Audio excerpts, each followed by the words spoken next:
beyond the racial and ethnic composition. It can't be the sole criteria by which we look at a board, because it's also about expertise.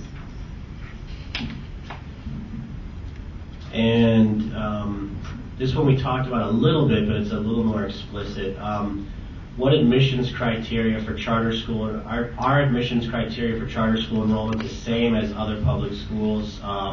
Special education, parent involvement, attendance records, academic records, discipline history. How are admissions any different from a traditional public school?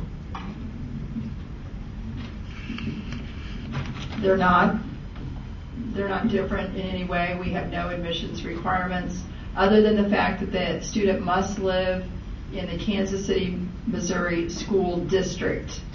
In Kansas City, that's confusing. It may be the same way here because there are addresses that are in Kansas City that are in the Center School District, the Grandview School District, and surrounding school districts, and oftentimes families try to enroll, but if they do not reside in the Kansas City, Missouri School District, they may not enroll. Other than that, there are no admissions requirements. We do not look, other than the Safe Schools Act, we do look to see if a student has a Safe Schools violation, and that does and can, based on our determination, prohibit them from enrolling. If they've had a gun violation or a drug violation and have been expelled from another school, we have the option to not enroll them in our school. But it's very much the same as a traditional public school. There's no testing done to get in.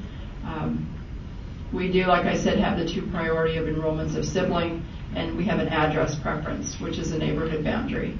And then after we enroll students from those two areas as priority enrollments, then we go to a lottery system.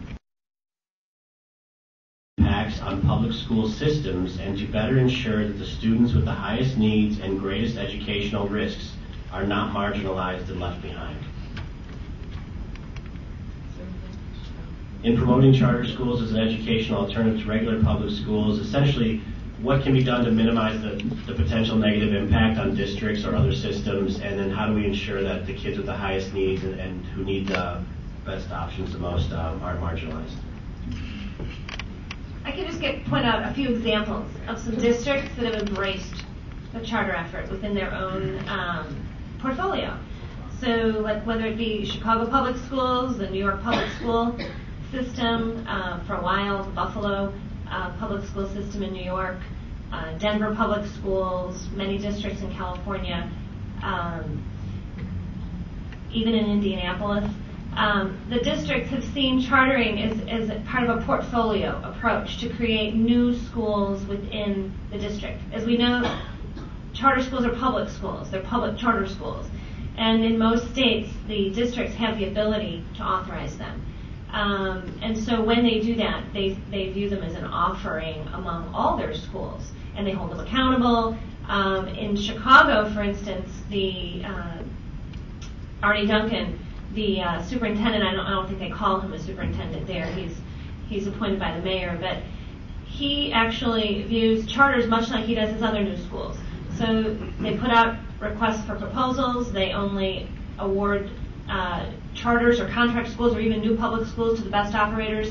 They hold them accountable similarly, and they cross-train and cross-pollinate some of the best practices across the entire portfolio. So I think it is being done, and it could be done more in more places.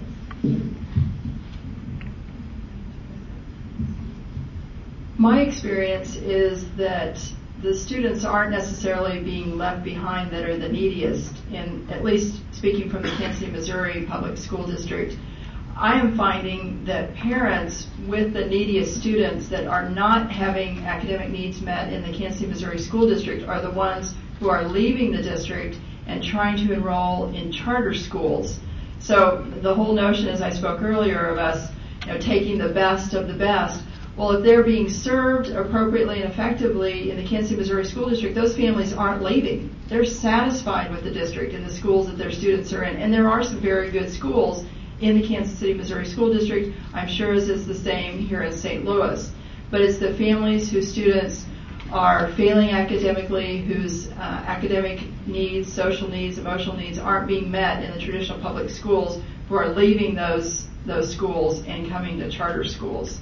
So that's the experience that we have, that we're not leaving the best behind. And also the fact that competition, I think, is very healthy. If you're looking at a business model, you hope that a rising tide floats all boats, and that by having charter schools within a district, that the traditional schools will see this as a competitive endeavor and choose to better their schools in order to put charter schools out of business. It would be my hope that charter schools go out of business, that the traditional public schools become so good that parents do not need another option in our cities.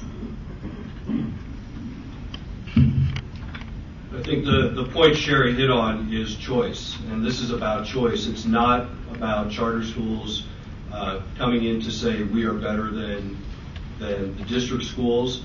There are teachers in St. Louis schools that I have worked with before who I think are absolutely phenomenal educators, and I would be thrilled to have my children in their classrooms. There are teachers in charter schools that I feel the same way about. And it's about choice. It's about a family being able to look at a couple different options that are available to them for an education for their child and choose the one that is best for their family and their family's situation, their child's needs. And I think that's really, it's important, the perspective we take of this, that we don't look at this as a group that's coming in just to say we're better than everybody else, because that's clearly not the case. And the difference being that in charter schools, if there's a charter school that is not performing well, they should be closed. And that, end of the day, that is what should happen. Just like if there's a district school that's not performing well, changes should be made there as well. And Doug, real quick,